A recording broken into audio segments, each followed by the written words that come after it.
បាទសួស្តីដល់អ្នកទាំងអស់គ្នានេះលំហាត់ limit របស់យើងគឺ limit x ខិតទៅរក1 x ការ៉េដក 3x បូក2ចែកជាមួយនឹង x ដក1អញ្ចឹងlimit របស់យើងគឺរៀងមិនកំណត់0លើ0អញ្ចឹងយើងអាចសេបានស្មើ limit x ខិតទៅរក1អ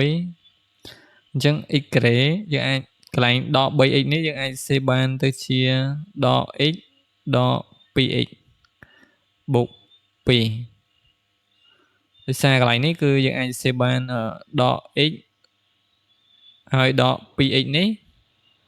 ព្រោះយើងអាចសេទៅខាងលើវិញគឺឃើញដក 3x វិញអញ្ចឹងមូលហេតុដែលយើងដាក់ហ្នឹងដើម្បីយើងទាញជាកតាហើយយើងសម្រួលកតា x ដក1ជាកតាអញ្ចឹងចែកមួយនឹង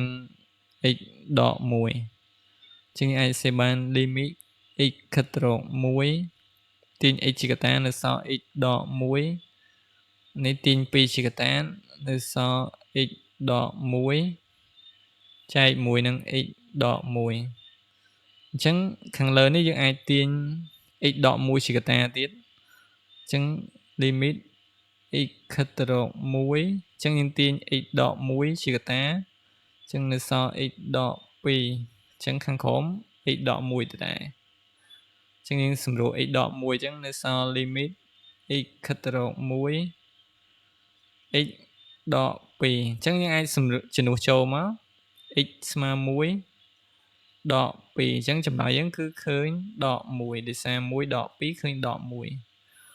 អញ្ចឹងលំហាត់ limit យើងគឺបែបហ្នឹងយើងដោះស្រាយ